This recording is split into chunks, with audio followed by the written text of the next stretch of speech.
The Forge of Champions. My name is Dalsey, bringing you all the action with my co-casters Hiprain, welcome to the desk, and Hello. Celtic Tiger. Hiprain's back from Australia. We've got him back. Yeah, Woo! pulled me back. Pulled you back. It's a lot warmer Deported here, you. which is weird. Really, really warm here, actually. I mean, here being Barcelona, we are Yeah, live of course, from yes. Barcelona in the LVP studios for the Forge of Champions. It's the second scoring tournament.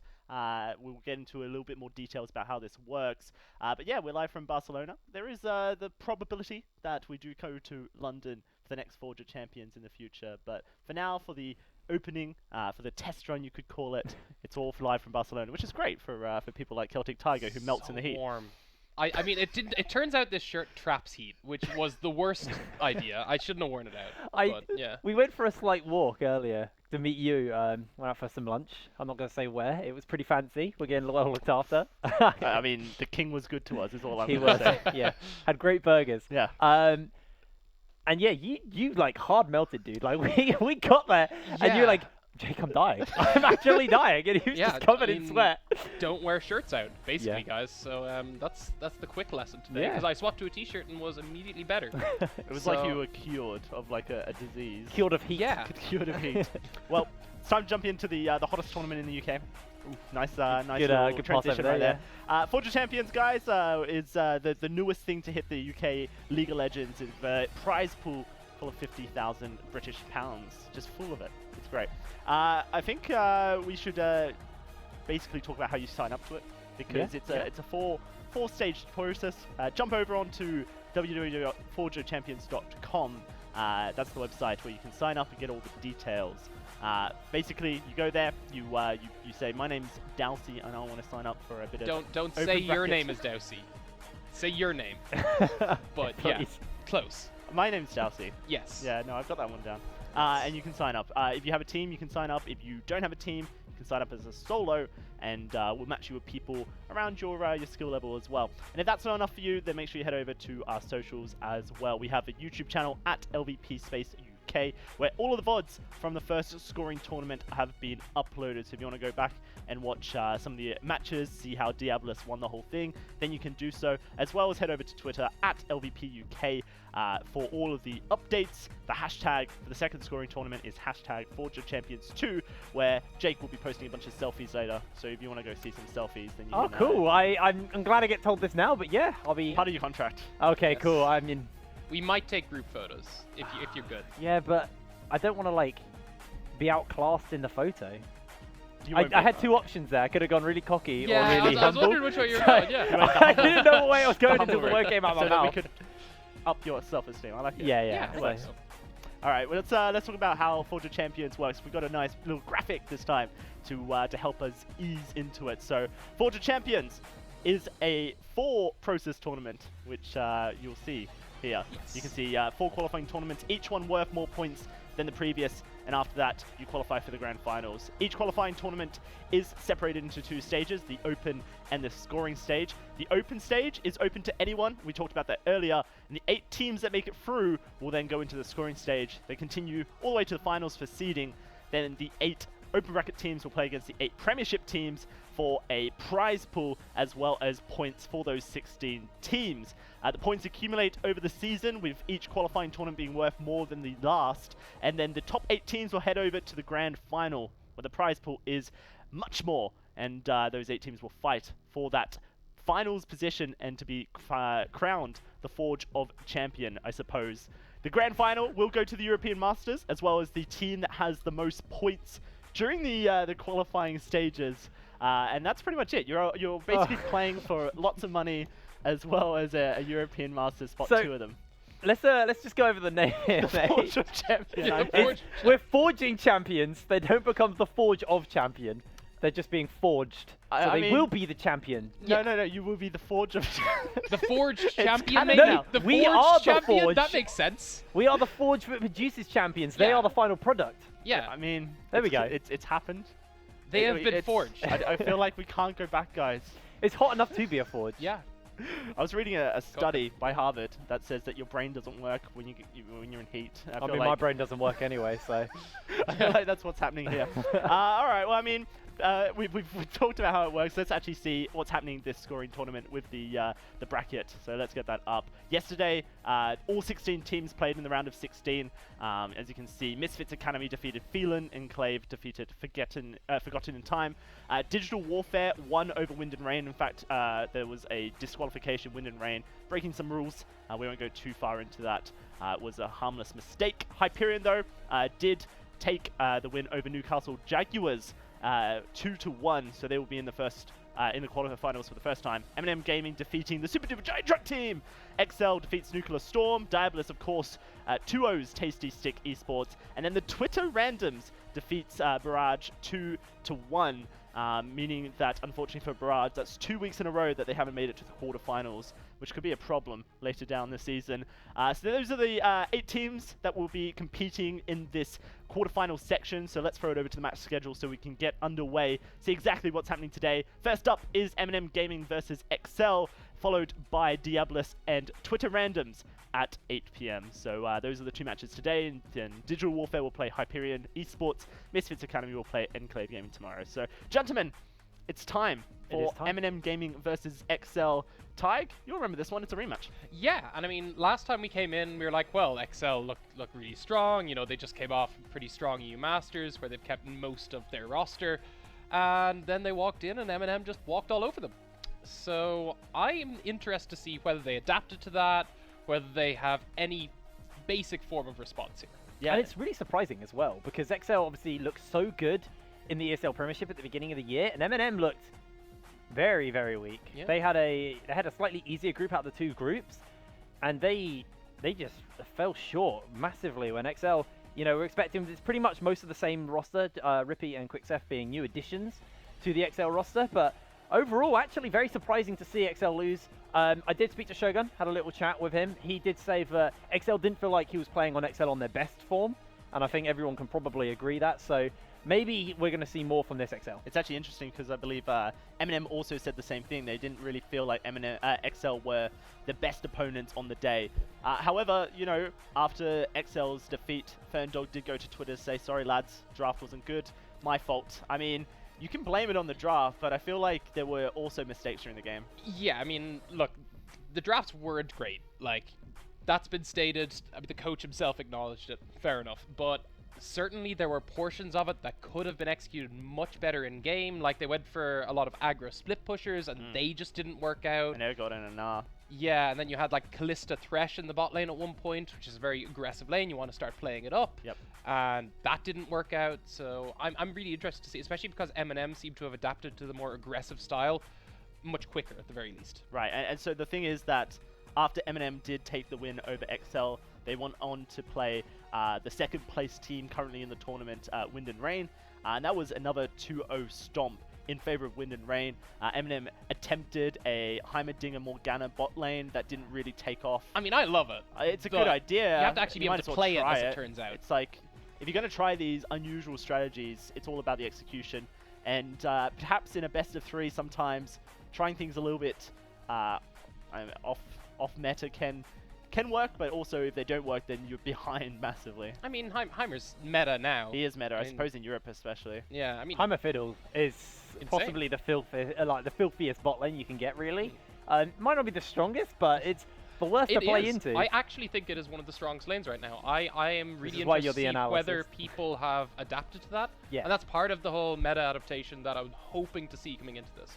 I guess we'll find out. We will be jumping into the draft very shortly for the first of these best of 3 quarterfinals between MNM and XL. I suppose if you're new to the Forge of Champions, don't know quite the rosters, we can go over them real quick. MNM made up of Igloo in the top lane, Hades in the jungle, there's Shockwave in the mid lane. I wonder what he likes to play. Jokerism, AD Carry, and Shogun in the bot lane. You know, Ox had a bit of a point about Shogun that he felt like he needed to find his voice in the team. I think you agree with that, Jake? I had a chat with Shogun at the end of Prem last split, and I said to him, you know, you're a good shot caller. He was a great shot caller when he was on Enclave. Like, his calls got them to 3rd, got them to EU Masters, but the problem is he sometimes feels a little bit hesitant to really kind of take that primary shot caller role, and he's very willing to let the rest of the team also get involved. So I think if he does start to step up and just be the voice in the team, you could see some really good growth coming out from MNM. I think they've already put a statement down to say they're not actually a weak team anymore. They're definitely a stronger team. And there's just a couple bits of tuning here and there really to be made. I want to see how Shockwave performs, you know, off Orianna consistently. Is that going to be a banned target by XL? Just take him off comfort. It just seems obvious. I mean, they didn't have a huge amount of target bans before that, and I think especially if Ferndog was feeling bad about his draft coming into the last series, let's start off strong.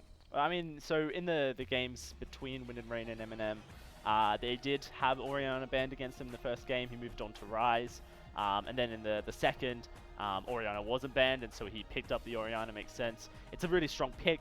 I feel like at that point, though, for MNM, they were just kind of too far behind in the series after failing the Heimer strat, and it was really convincingly a fail as well.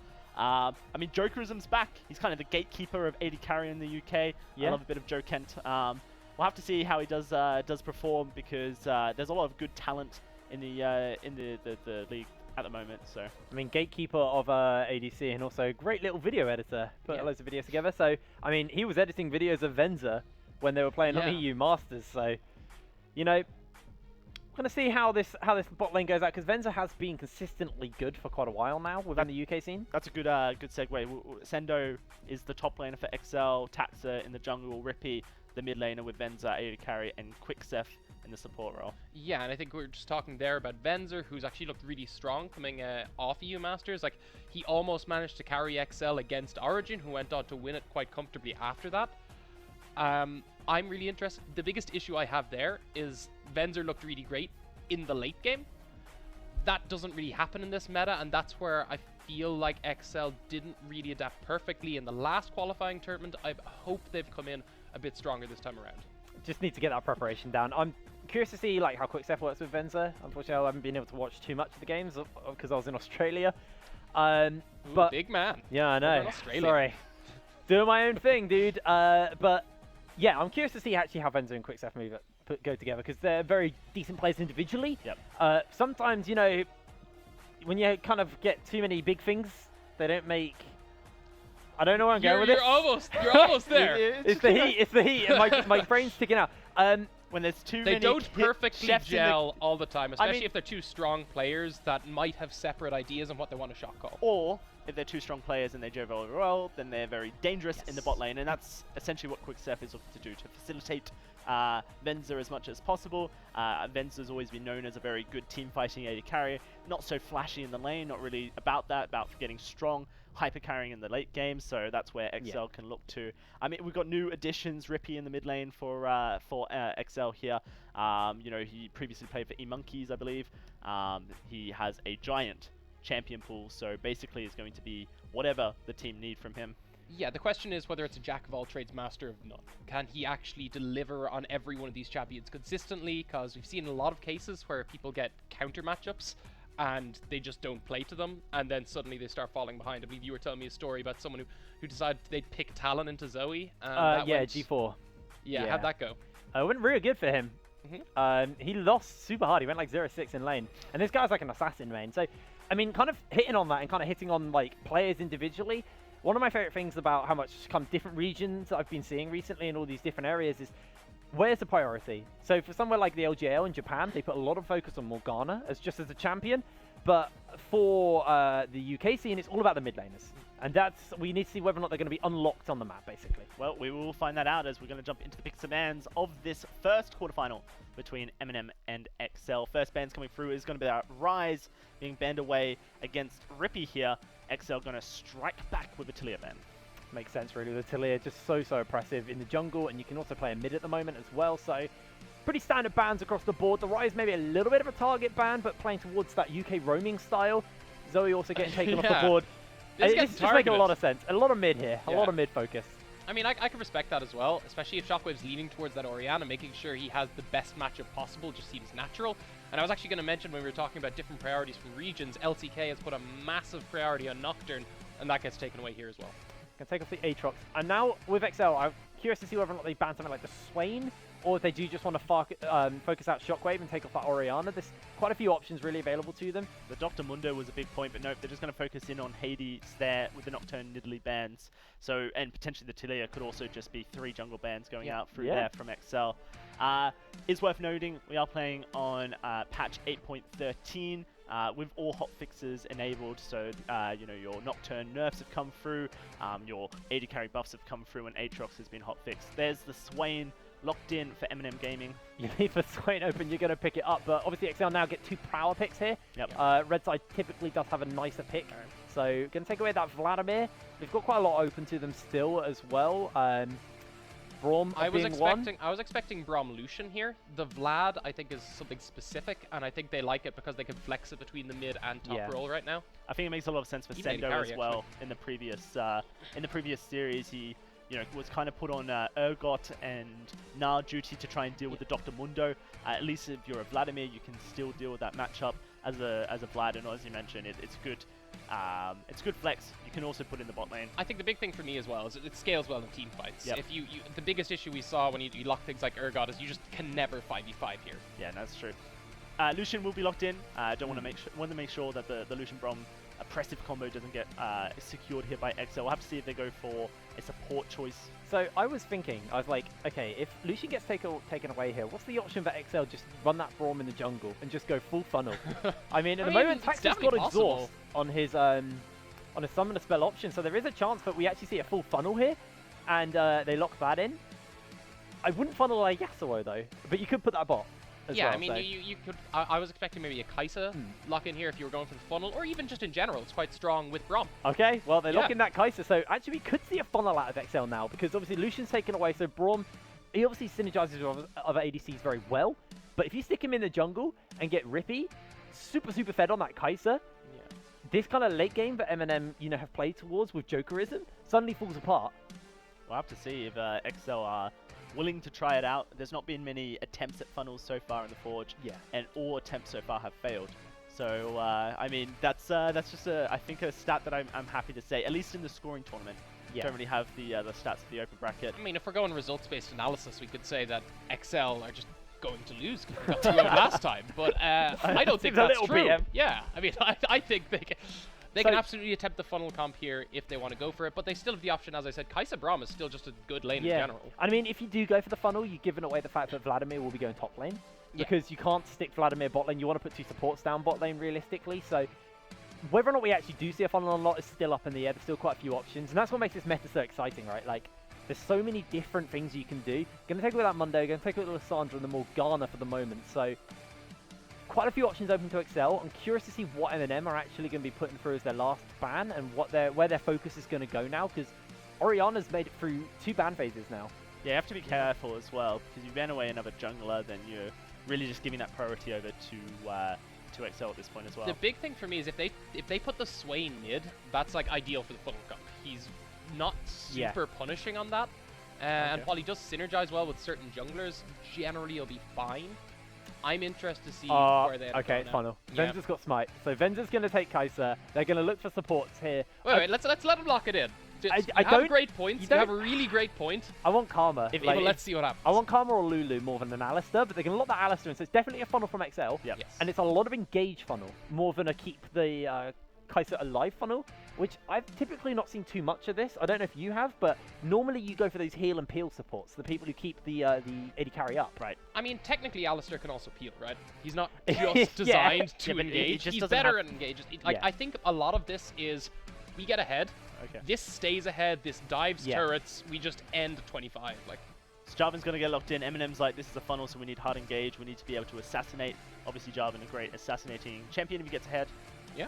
I mean, it depends if he goes tank or damage. Yeah, that's the question. I mean, you really. put in the top lane, it's possible. Kindred, yep, that might indicate that it would be a top lane Jarvan, bot lane Shen. Yeah, I mean, we've seen the revive of the Kindred. It is going to get locked in as well. So, very interesting locked-ins for MNM here. I'm not entirely sure where everything's going. Obviously, that Kindred will definitely go jungle. Lucian definitely go ADC. You could run Swain bot as well, but like probably not. So it's going to be Swain mid, Jarvan top, and Kindred jungle.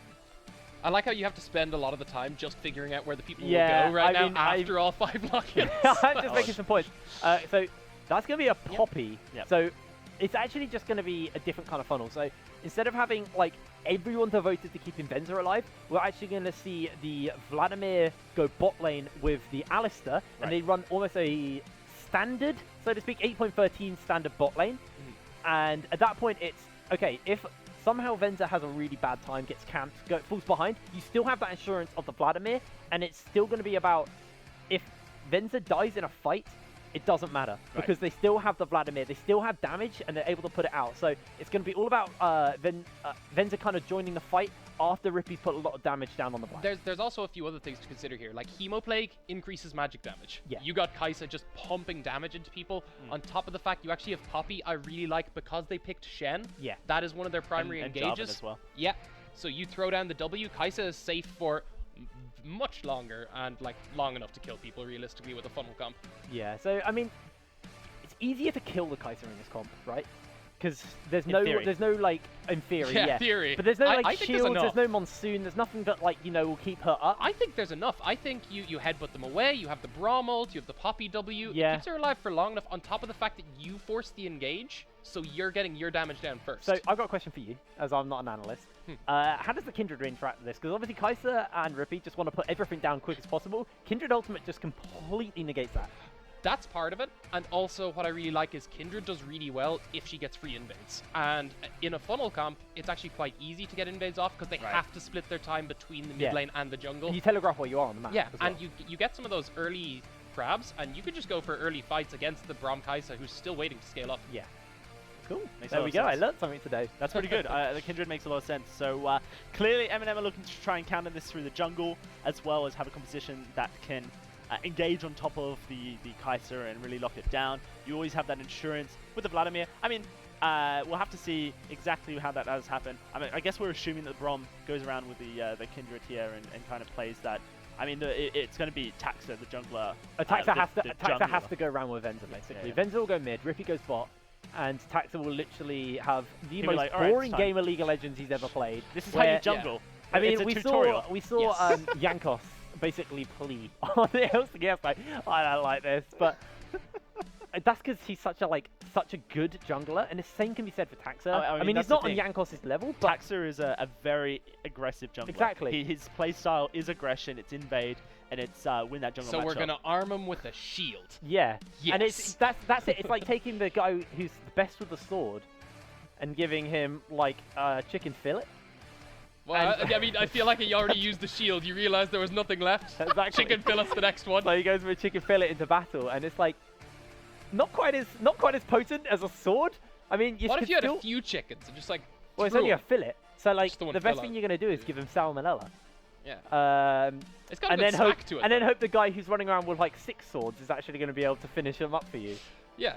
So I don't know, like it does. Like this is my like real problem with funnel, is it does feel like you're kind of,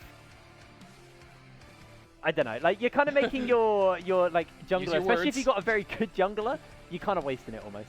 Yeah, I understand that, and I would agree to a point, and then you realize it wins really hard, Yeah. and then you're like, that is probably more important. And it makes a lot of sense because it's Venza. Venza is the clean-up AD carry of the UK. He's known for his late-game team fights. He's known for being that solid, just pick. He'll clean up your team fight. I feel like that's a very common thing for a lot of the I mean, UK AD a carries. lot of AD They're carries really are going good to want to late. say that they are, but Venza's proven it time and time again. Yes, Venzer has been great at delivering Right. on those late-game carries, and he'll get there way sooner now. Yeah, So I mean- hopefully they can win earlier with him, or that's at least what they're looking for. We are going to see him power farm. It's going to be a slow kind of 10 minutes from the side of XL. Yep. MNM have to use that 10 minutes well. They have to put the pressure on, because obviously when you run a funnel comp, one of the biggest weaknesses is you don't gank your side lanes. And now Hades basically goes, cool, top and bot is free for me to gank without any response from Taxa, because Taxa's on Braum. So there's going to be no threat of a counter jungle. You know you're always going to have that matchup advantage. Right. But also we have seen some junglers just go, okay, we're going to go mid and kill the funnel. Yes. We saw that versus Fnatic week 1 of LCS. Yeah. They just camped caps and killed them a few times, and suddenly the funnel falls behind. I think that's less common with the Kindred. I think it is more looking to counter jungle and just shut down a lot of their gold resources, and then once it is strong, come in at like maybe the level 3 mark. But I'm interested. I've actually played against the funnel a few times, and I've found that if you're on something like Graves, which you actually saw banned away by MNM, you can just run straight at them level 2 with red buff and destroy them. Almost felt like MNM weren't quite sure what they wanted to ban there. Yeah, because it was like, this looks like it might be a funnel, guys, but we're not sure. Yeah, they're like, okay, so let's get rid of other junglers in case. Yeah, I mean, you could they have banned respected Lulu, Taxer. banned Alista. Yeah. Respecting Taxer, who... I think that's the big thing. Yeah, absolutely. We'll have to see as well how Hades does deal with it, because last week it was Hades counter in the jungle, I felt, that really gave MNM the leads. When XL picked that jungle Talia, really looking to try and get that snowballing so they could really have a good time. It was the Kazakhs counter pick straight in, lots of invades, lots of 1v1s in the jungle where Hades were just able to dominate that matchup. So now in the Kindred has all of the counter jungling ability that a Kindred brings, as well as the reward for counter jungling, which is that you scale up. That's the big thing. Kindred actually isn't generally that good at counter jungling. Right. It's just because you're against the funnel, it can't really try fight you and still farm efficiently. Yep. I think the big thing for me from MNM though was when we saw them face off against XL, there was just like 1 or 2 big team fights, the momentum swung, and they just ended the game right there. And Shockwave was a really big part of that. Yeah. On the Orianna, on the Rise. I'm really interested to see if the Swain can have the same effect. Yeah. Well, we'll find out in just a bit. Going to be jumping onto the Summoner's Rift for this first game. Is XL versus MNM. Yeah, well, we'll be seeing you later, mate. It's time to go straight into this Tig. Where's the attention? What are we seeing? I mean, let's watch the Kai'Sa. I think that's the big thing for me right now, and how MNM play around it. So I want to track the junglers and see where they're moving, because for the most part, the lanes are designed to be somewhat stagnant from Excel's side, so they're just going to play back, not look to make too many aggressive plays. Well, for the moment, defensive starts across the board, really. No one else going into the river, no one going too aggressive.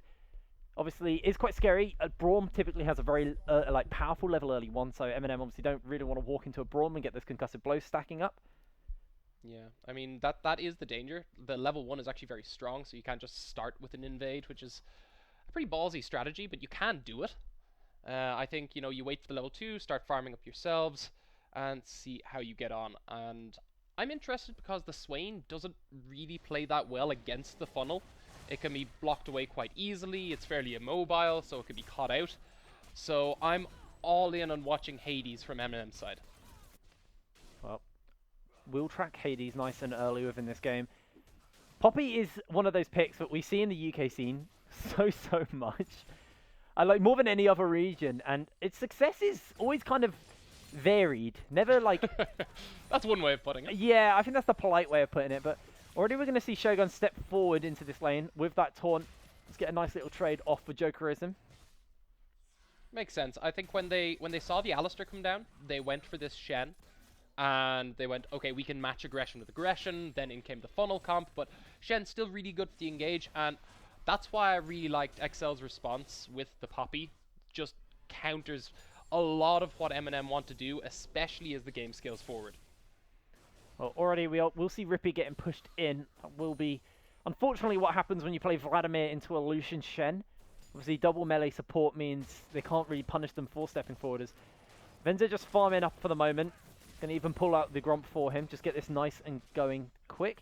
Yeah, and you can see the biggest issue with the Kai'Sa, or with the Swain into the gold funnel, is he just doesn't have fast wave clear early. So he's going to attempt to push the wave, try to punish them. I think he could set up a freeze either, probably more viable on the Swain, try to deny them a bit of CS, try hold the wave where it is. But if Venzer manages correctly, it'll still be very difficult for Swain to do so. Oh. Shockwave obviously can punish them from distance with that Vision of Empire, with the Never Move, as you are seeing right there in lane. And you have to remember, the early XP in the jungle isn't as good as it has been in previous seasons. So you're not going to massively out-level people immediately.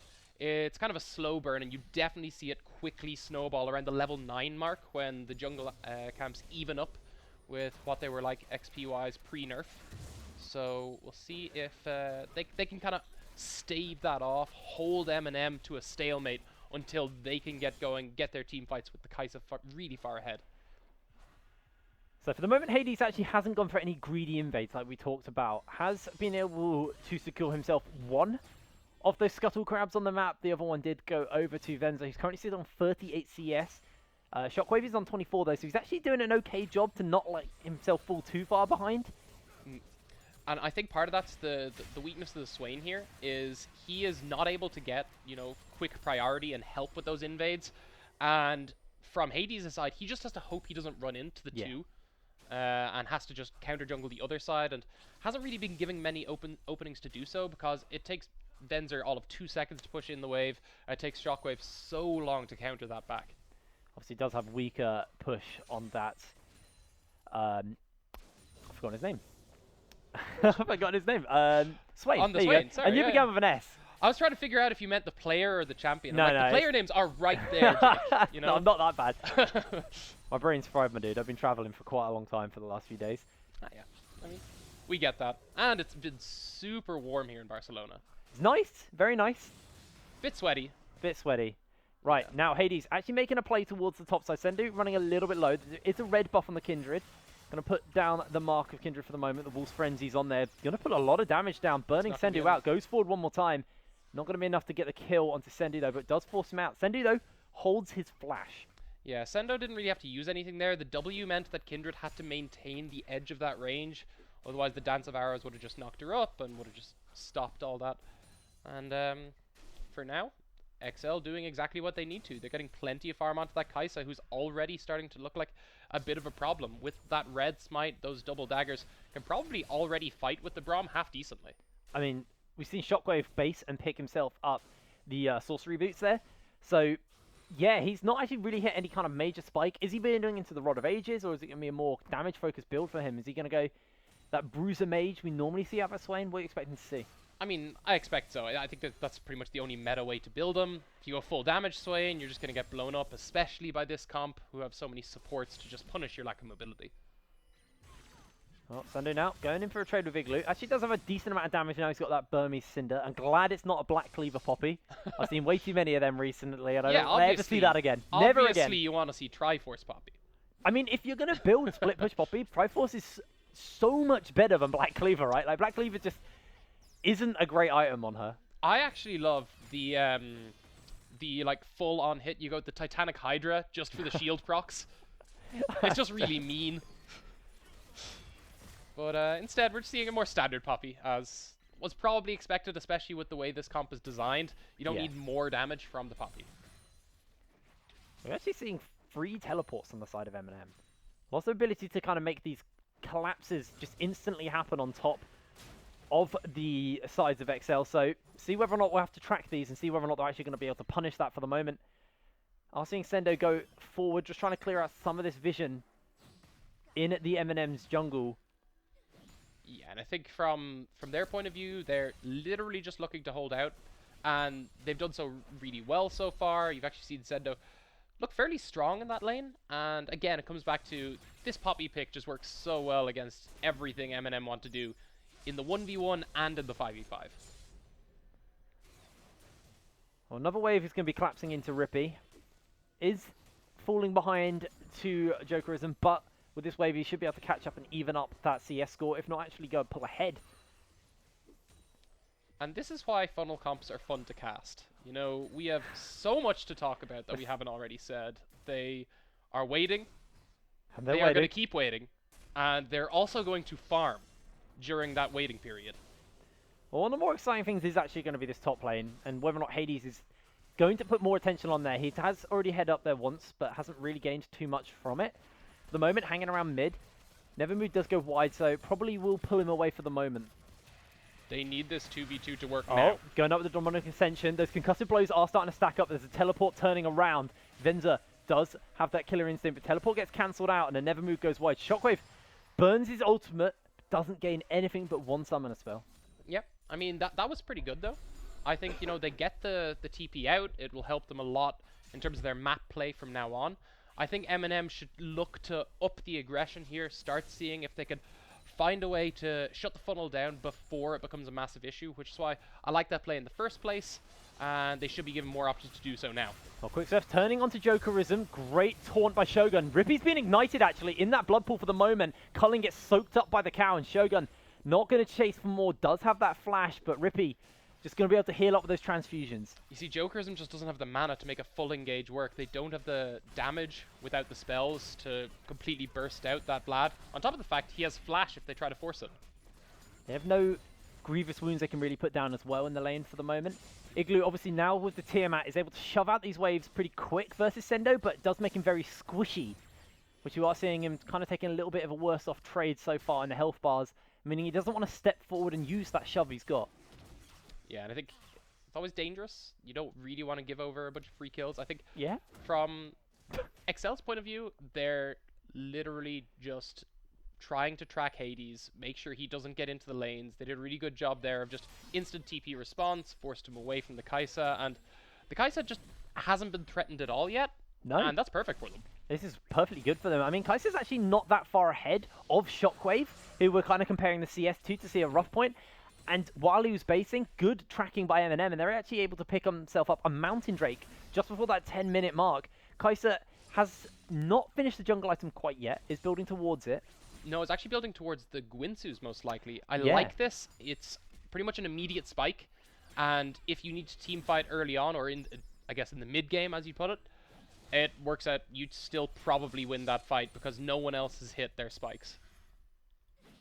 Does obviously keep in mind that the fact Rage Blade did get nerfed this patch. For you, is that a big nerf, or do you think it's not the end of the world? Not for Kai'Sa. I think the biggest issue with Kai'Sa, we'll say, is that Phantom Hit is just so good in her because of her passive, on top of the fact she gets benefits from both AP and AD that you get in Gwinsus. It's just a crazy item on her. Potentially a champ issue, probably an item issue, and we're still seeing it here in 8.13. Jokerism's picked up that execution of coolings, and now recognizing versus Rippy, he's going to be able to cut that healing, maybe turn these fights in his favor. I'll have to see how Excel decides to play around that, but here comes Hades now, looking for that repeat gank. Has the red buff. I mean, at the same time, though, you haven't even gotten Poppy's flash. She has the W to cut out a lot of what you do. It's a difficult one to play. It's hard to flag and drag because of the W. It's obviously massively telegraphed. Yeah, super telegraphed.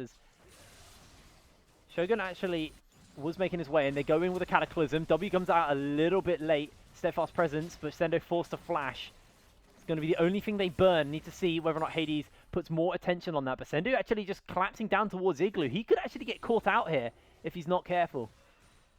Yep, instead, they just managed to take the mark away from Kindred here. So, again, happy XL. Yeah, and I mean, good heroic charge as well. Sendo then trades back the damage that was put down to him on that earlier gank attempt. And this plays perfectly into XL's book here. They just want to keep this game going as long as possible. They want to just get Venza in, but a great taunt comes out. Rippy's going to take a lot of damage as Quickstep. Headbutt pulverizes him back, but now Rippy, with those Tides of Blood, going to put the damage out. Jokerism's been ignited, and down comes Venza. They're looking to turn this around. Shen dives in, and First Blood gets picked up by Quickstep. And it was a nice quick ult in from Venza as well. They were already on the roam as that play went off. XL now looking very comfortable where they're standing. Celtic, I am so depressed with my first game on Forge of Champions as a goddamn funnel. If you watch Rift 5, Sendo! Actually, he's on the tower. The tower shots are coming down. He's going to be able to make his way out. That was so close. The Shogun, actually, he could get caught out. Headbutt Pulverize gets interrupted, and we are going to go straight into a replay. Yeah, nothing real was happening there. But MNM, look, they decide to make the engage, and that's why you pick the Lucian Shen. You want to try win this lane. But it's been stalled out so long that you already have Braum and Kai'Sa in position. They almost get Rippy down, but the W comes through. The heal as well, even through Grievous Wounds, is pretty noticeable. And out walks Rippy in First Blood. Unfortunately going over to Quickset for XL, but still, getting First Blood at all is perfect. I mean, they give the assist over to Venza. He's not finished up that Rage Blade quite yet, but I haven't seen whether or not he's based since then. It doesn't look like he has, so he should be pretty close to that Rage Blade, if not ready to get it. Just wants to shove one last wave into Shogun, into Shockwave, sorry. Now, hitting that level 11 mark on Kai'Sa, you'll start to see the jungle camps level her up much quicker than the opposing numbers. So you're already seeing about a 1 to 2 level disparity, depending whether you want to compare to the jungler or the mid laner. And you'll probably start to see that widen as they continue to farm up. TP being moved down in the mid. We do have Hades actually making his way up. He is pinging, but he's coming in. Sendo gets pulled in with the Cataclysm, but just provides a wall for the moment as now Hades putting that damage out. There's a teleport coming down. Wolf's Frenzy's on, and Sendo is half health. Gets flagged and dragged onto, but Rippy TP's into the fight so low. Hades is able to get the kill, and now he flashes forward. They're chasing for more. Hades makes his way, and it's 2 at the top for MNM. That was an odd TP. Yeah. I'm not totally on board with that. I think he probably TP'd in range of Shogun and Jokerism. That's the only way you would have TP'd so low. And that gives MNM 2 towers here. Yeah, they're going to get first turret blood bot side. They're going to get 2 kills top side and a turret down. This gold lead is now going to go up to 23k, almost 24. And this is against the funnel comp. The Kai'Sa has been pretty quiet so far. Yeah, but you have to consider that it's also 5 stacks just been handed over to Kindred. So she's already starting to look quite strong, and that's why this works into the funnel. So while you have Kai'Sa looking very happy, and if XL could get good 5v5s, they still probably win. You have really good map responses from MNM who aren't forced into a 5v5. Hades is even going to pick up the Rift Herald to boot, so probably going to use that mid lane to crack that open, you know, push back the Kai'Sa. Means you can open up the map, could deny some of these jungle camps away from her. You can deny pretty much all the jungle camps with the amount of engage you have. As long as Poppy isn't there, pretty much as long as they aren't deathballing, you probably can win fights at this point. The Jokerism actually does take a Q and an auto attack, but they're not going to commit for the attempt onto him for the moment. Didn't really know where the rest of the team were. Shen did have ultimate as well, so you need to be a little bit careful. Here's the Gwynsus now, and you almost have the attack speed item as well. Kai'Sa is beginning to pump out damage, but you still have enough damage in response for now from MNM to win a fight. It's all about how well Taxer can play this Brahmin. We were talking about the fact that he normally plays more aggressive junglers. Can he peel effectively, especially at this more tentative portion of the game for XL? Okay, Chaotic Tiger. We are 15 minutes into this game right now. MNM, a very good shot calling early with Shogun. He did say, you know, it kind of falls off a little in the later game, like it kind of spreads out. Hades takes his role within it, you know. Is this no dedicated shot caller really going to come to bite them late game, or are they going to be able to keep this tempo up for the moment? I mean, that's my big story, right? They need to maintain tempo because funnel comps are really good at very quickly flipping games around, and this is the kind of fight they want. This is that fight. They do have the Rift Herald that's been summoned in the mid lane. It's going to get a charge. It's going to do a big, handsome chunk of damage to the turret, but Sendo is also coming up. There's 5 members in the mid lane. Is the trigger going to get pulled? Igloo maybe wanting to go for something, but does need to be a little bit careful knowing there's a turret nearby and a lot of damage to follow up. Okay, well, XL have a really good ARAM comp, so if this keeps going on, they could well win the fight here. I mean, they've got pushing lanes top and bot as well. Someone from XL needs to start to move out and just answer these side lanes, but they know that they'll lose this mid lane turret and lose a lot of priority on the map if that happens. I think the biggest issue for them right now is Sendo is one of their best ways to peel off MNM's engage, and also one of the best ways to go clear the side waves, because he has the TP available. So they're trying to play it forward. They're going to get Sendo down to the bot lane, and in the meantime, that top wave is going to be dealt with by Rippy. Okay, they managed to pull it off for now. Yeah, actually, it's a bit weird for MNM took their foot off the gas there, really. They didn't take too much poke. They knew that those lanes needed to be dealt with. And we do still have Jokerism there in that bot lane, in the mid lane, sorry, and he's about to push this wave in. Igloo obviously has made his way down to deal with Sendo in the bot lane, though, to deny any potential push, but here comes Hades. They can turn this. They have Kai'Sa nearby. It depends how much damage Hades is able to put down. Does a fair chunk to Sendo with that red buff, but it's only going to be about a quarter of Sendo's health for the moment.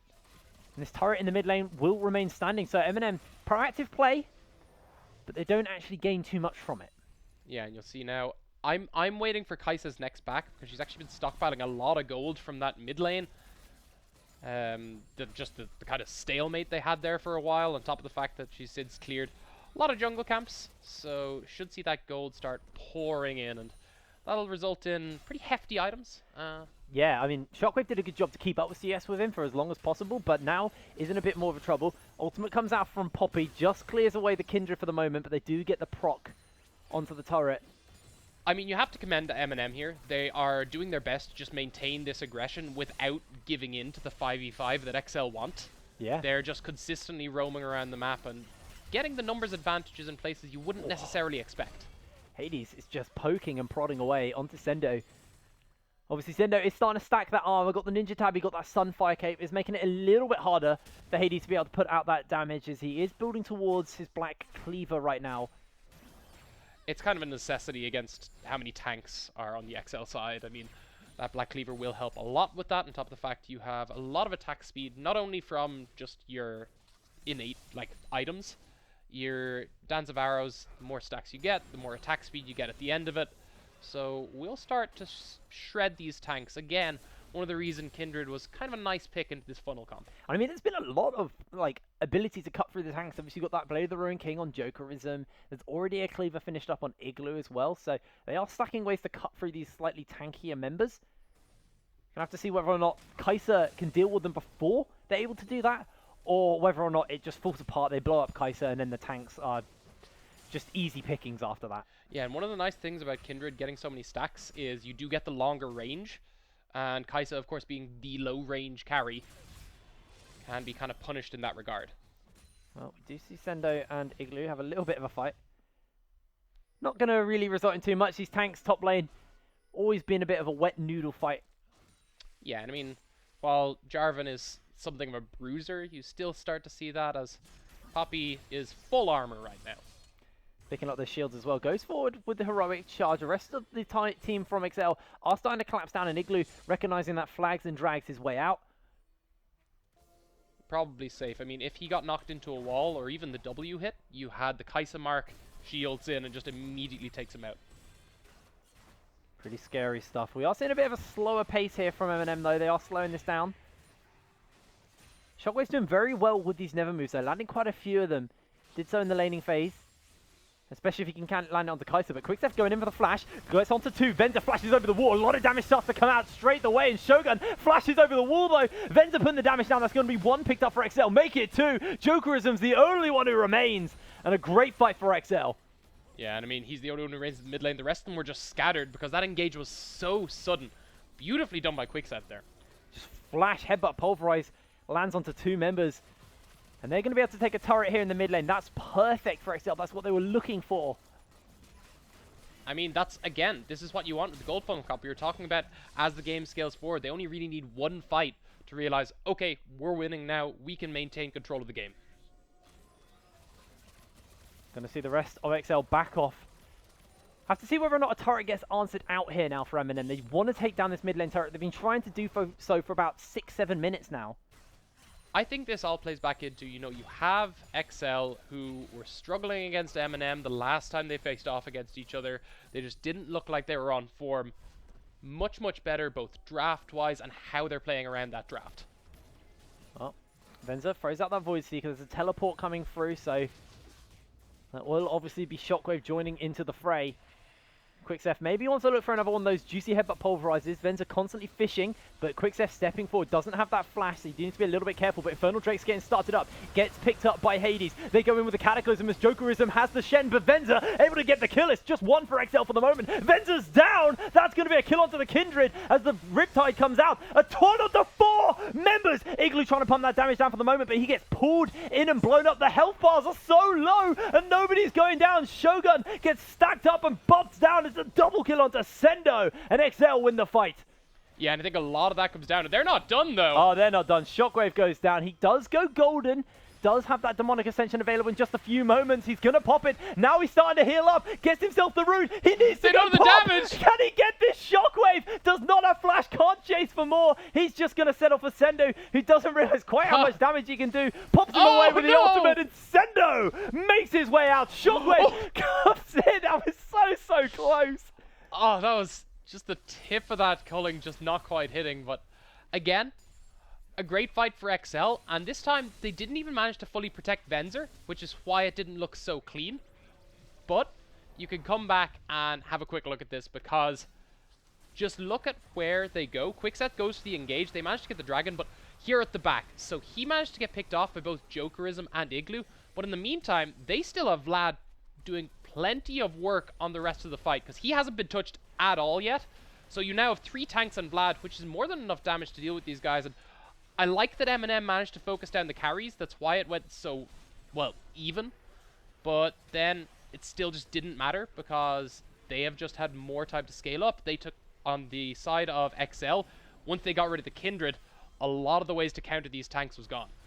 It actually took a really long time for Venza to kill Jokerism through the Shen ultimate, but they were able to put a lot of damage down to him, which then meant Hades was able to get the kill.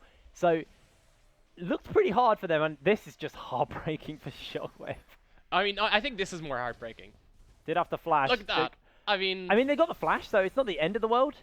The culling was right at the tip of it, and it was while it was traveling he actually flashed it. Really nicely done from Sendo. And managed to get the TP out just for his own flash, so not too bad at all. Not the end of the world for the moment. Now, turret did go down in the mid lane, so now the map will be opened up a little bit for MNM. Gold lead is now tied, though. Is crucial. 349 CS has been picked up on Venza to 200 of Shockwave. Does have that Zhonya's Hourglass available, so can obviously go golden in the Demonic Ascension to heal himself up or just be a nuisance in the fight. Where's going to be the attention for MNM now? They've opened the map up. XL still need to drop down these 2 side lane turrets. They've only got 1 turret for the moment, so a lot of standing gold left for them. But where MNM looking to play for? I think the biggest thing for MNM is, yes, you have those 2 side waves, so all we need to do is make sure we maintain Baron pressure. So if they try, you know, go commit to bot lane, even try commit to a top lane fight, they can turn it around, they can get their aggressive engage, and they can take the Baron. Do have a lot of vision control around that Baron as well for the moment. And you're seeing Hades making sure he denies as much as possible. Isn't actually going to spot that 1 ward at the back of the pit, though, so that's actually pretty big for them. XL always will have a little bit of information to work off. The big thing for me is, we talked about, early game, you know, Kindred's managed to pick up 5 stacks, that's insane. Since then, Kindred has picked up 0 stacks. So, not quite the exact scaling they were hoping for, but still could make this work. Those health bars overlapping was killing me. I was like, the 7 health ward. Oh, that ward is actually blocked out by the control ward, okay. I thought they weren't being blocked out, so I was like, oh, that's weird. But no, it has obviously been spotted out, so now we're seeing XL step forward trying to clear out their own bit of control, and they are just taking down all of these wards. Just denying so much from MNM. I was talking about the death ball. As long as they maintain that, it's so dangerous for MNM to try force something. Well, Venza fishing out there with a Void Seeker, not actually going to land it onto the mark. Death Stance already finished for Venza as well. It's a bit of a strange build, but one of the biggest benefits of this is that you do get all 3 of evolutions with this build, which is nice. You know, you get the extra Q damage down. Well, gonna see XL start it up, instantly popped out by that Scryers there. And MNM starting to make their collapse down. Hades on the flank. There's going to be a headbutt pulverized from Quickstep. It's getting turned around as Jokerism's bleeding out. Sendo's gone forward. Nobody's died in the fight, and Shogun is starting to bleed out. A great cataclysm by Igloo means he can flag and drag to safety. Shogun even ults to him, but another 2-man headbutt from Quickstep means Sendo is able to get the kill, and XL have found themselves too. Shockwave goes golden for the moment, but here comes Hades. Here comes the damage. It's just not enough. Venza able to pick up that kill and gets the Void Seeker onto Hades as well. Sendo's chasing forward with the help of the Scuttle Crab. He's looking for a little bit more. Blast Cone, though, will deny him out, and XL turn back onto Nasher. They'll get the Baron here. Really well played from them. These fights look so scrappy, but it's all because MNM is, we need to hard engage. We need to get damage down onto Venzer, and you can see once he survives, the fight's just over. Hades even used Lamb's Respite there. Just wasn't enough. Great team fight for XL, and now they are commanding the gold lead. We're going to see this replay once again. So you see Quickset gets a really nice engage once again. Venzer's actually split off from the fight here. So he starts taking out Shogun. Shogun flashes out. He starts taking out Igloo. Igloo managed to get himself out of there.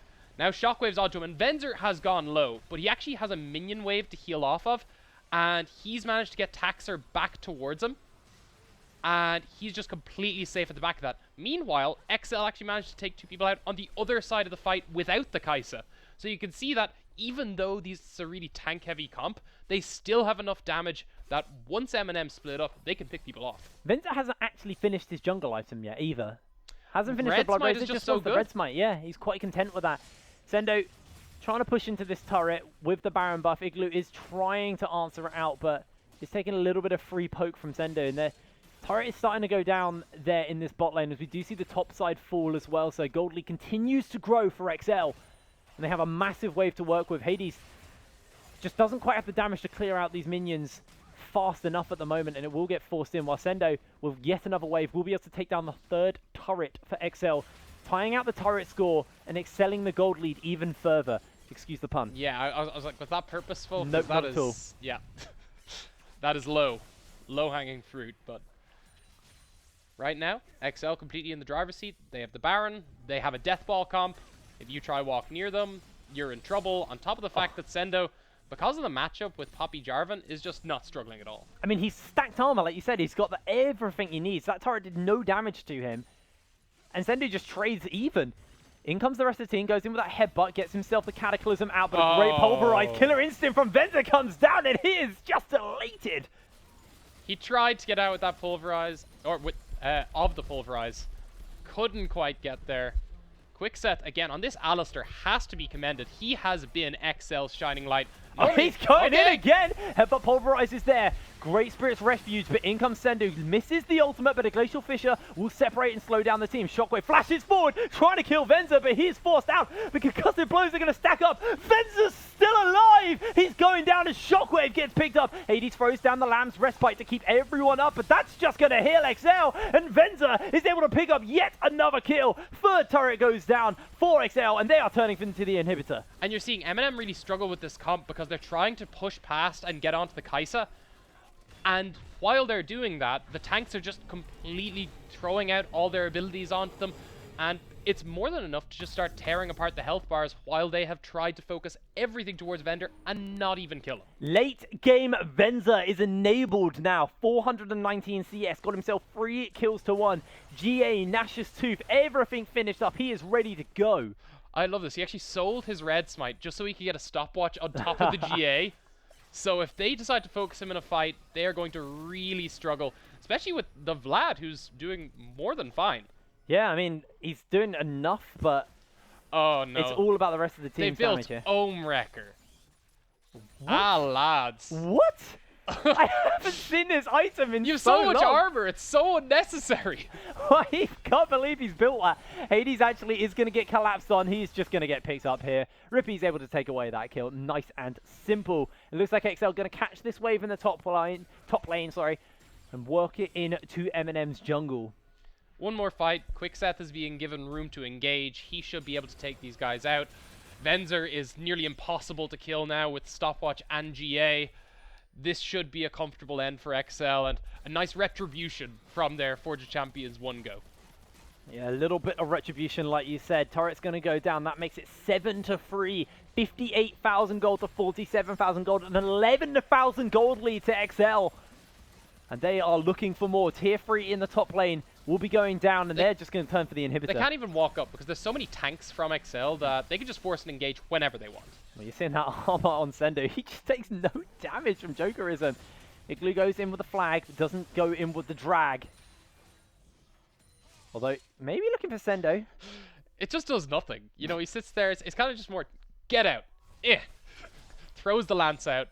You know, actually in studio I'm doing great, like, sound effects and body movements that you're just not seeing, but yes. I mean, body movements more than sound effects, because they would have heard the sound effects.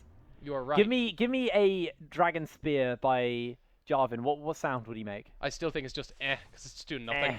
It feels more like a yah to me. I mean, not with the amount of damage it's doing. No. It's just so sad. Yeah, he's just kind of throwing it out. Just do anything. No. That is actually, it's a pretty hard situation for Igloo to be in. And now, for the rest of MNM, obviously it's a best of 3, so they've still got more to play for, but good early game for them. Yeah. I think the big thing is, look, we're not prepared to play against Gold Funnel. We had, you know, a good idea in the draft, and it's just so much easier to execute the Gold Funnel in comparison because they only need one team fight. to completely control the whole momentum of the game. And I mean, this is do or die now for this point, as we are seeing the taunt land on the 3 members underneath the turret, but Jokerism gets headbutt pulverized up. Venza gets himself the first kill as the Lamb's respite comes out to buy a little bit of time for MNM, but it's a double kill onto Venza. He's going to look for a little bit more. The rest of the team flash forward. It's been a triple kill. Quickstep goes in with a headbutt pulverized, and he picks up the kill. Igloo now trading him out, but I don't know if he's actually going to be able to kill the support here. Does a lot with that Titanic Hydra, however, and Quickstep is looking to go down. Rippy's coming through to buy some time. Flag and Drag's there, and he shuts him down. Turret's going to fall down. Nexus is going to be laid bare, and XL are able to take the first win of this best of 3. A moral victory. You got the Alistair. It is unfortunate the game didn't follow, and XL pretty much got their entire win condition there catered to. Venza could have got a Penta. Yeah, I was actually really hoping for that. Definitely could have got a Penta Didn't there. have the way to follow it after he forced the, or he Void went Seeker. the initial engage. Void Seeker gets you the first kill for the Quadra, and then you just slow down. Oh, it doesn't matter. We're nitpicking here. We're nitpicking here. I can respect it. That was just funnel. It's nothing really to say. And so with that note, we're going to... it was good. Off to a break. Really XL taking the fun out of funnel. XL Implying there was ever fun. last week really struggled with win conditions, I think. It's fair to say. Yes. They drafted in such ways that had win conditions, but they didn't meet the win conditions of the drafts they had. This time they go for something that's very telegraphed. We're going to funnel Kai'Sa. And really, there was only one time during that game where MNM actually looked like they were starting to contest the funnel. It was that one team fight around the Dragon Pit where they were able to take out Venza and win a team fight. And then after that... They didn't even win the team fight. Yeah, they kind of went even. That's kind of true. Yeah. It wasn't even even. Shockwave died at the end. Yeah. He almost made it go even. It was more even than the previous and the ladder fights. True.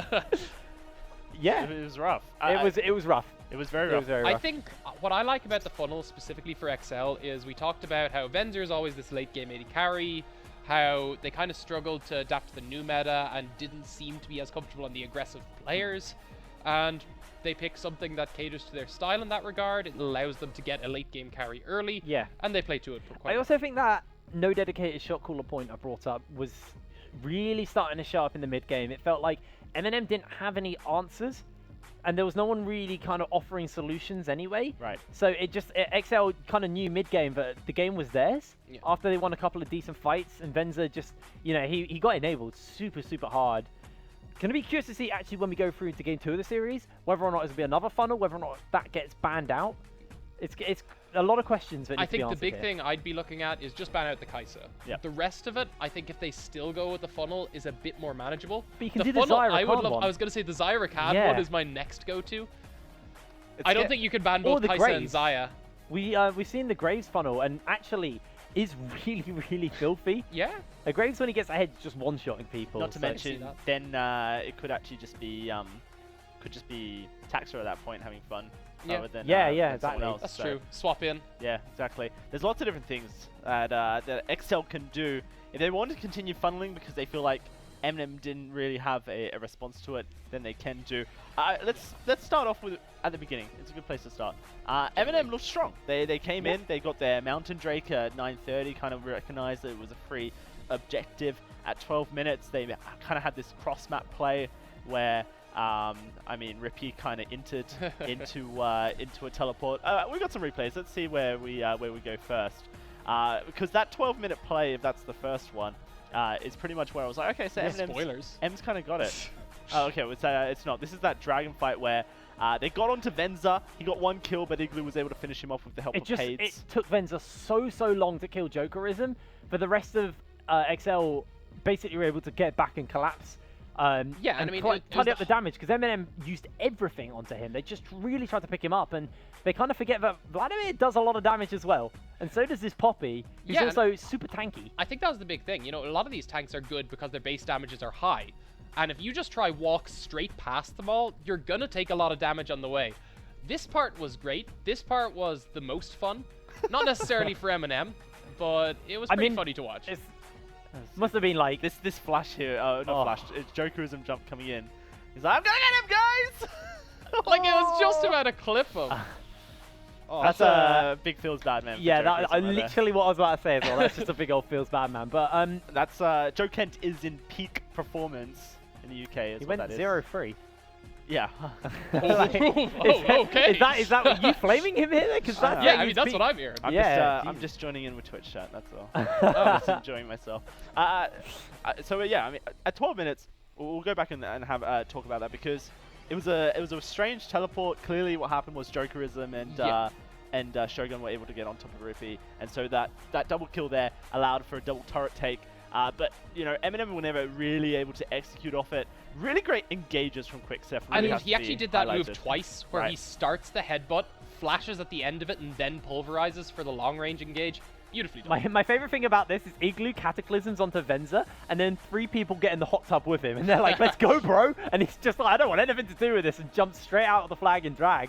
Your version of Jarvan's great. What, the I hot would tub? love, like, hot tub Jarvan. Yeah, pool party Jarvan. Yeah, there I love it is. It's simple. We'll pull some strings. Right. Proven on Forge of Champions. Confirmed. There we go. Maybe. That was a really big deal. I think the Vladimir really into the Jarvan. Yeah. The fact that the Jarvan was a good idea. You kind of see where they're going, but it's also a very telegraphed idea. Poppy shuts it down. Really, do you want to jump in, put yourself in a spot where Vladimir can do so much damage to you? I think the Poppy last pick for me was really just nice drafting from XL. I think for Dog really, you know, came back with that one. I think that was a really good recovery from some of the drafts he was less happy with. Wasn't so great last week. Next week we'll smash it. Yeah, next week we'll funnel for you, Venza. Sorry about that. I think the big thing for me is the Poppy denied what MNM wanted to do, which was, look, if we see them try to death ball, we can get like a massive Shen taunt, or we can get a big Jarvan combo. Right. And then if they try to engage onto us, we've Kindred ult.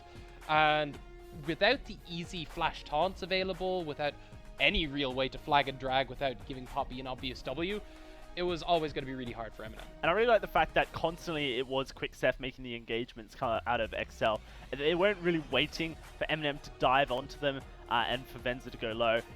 Quicksef constantly got involved, took the fight to them. It allowed Venza slight more room because they can just kite back if the fight then does come. And chances are the fight's not going to be a full 3-man dive. It's going to be a 1-man dive at this point. And I mean, Shockwave actually just died earlier, but he almost killed Venza, which would have made this fight entirely different. And the Land's Respite, that actually just ended up healing XL and doing nothing for MNM. So it actually just gave them a good win. It did actually save them, because the W was coming in from Kaisa, yeah, I mean, so it saved Hades, but also healed all of XL up. But the big thing for me there is that, you know, you had XL looking strong, and I actually questioned the Swain as well from MNM.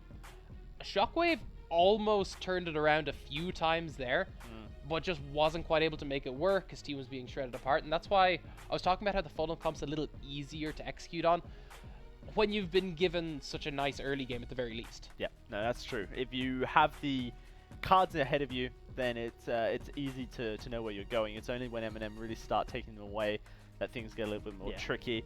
MNM are going to have to turn things around in Game 2. They have to recognize the possibility that a second funnel might come through. They have to also work out how they're going to deal with that, as well as just react to whatever Ferndog throws at them next if Ferndog decides to go something completely different. I do want to highlight Shockwave here, actually. While MNM lost, Shockwave was very good this game. Yes. He was consistently good as well. Something we're seeing as a bit of a trend from this player, actually. And he's kind of flexing his muscles, saying, hey, I'm not just an Ori one-trick, I can actually play Swain pretty well.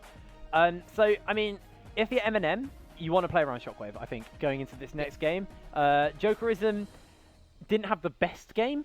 Maybe that was just an off game, but it's quite hard. Yeah. I think the nature of the comp made it very difficult to shine from MNM's side. I think the only way he could have shone is if they'd managed to punish with the Lucian and Braum, the Alistair Vladimir, but it's so tanky, it has so much sustain early that it's always going to be a difficult one. Yeah. Well, we are going to throw it to a short break. When we do return, it is going to be MNM looking to try and strike back against XL's funnel strats. We'll have to see if they can do so in just a couple of minutes.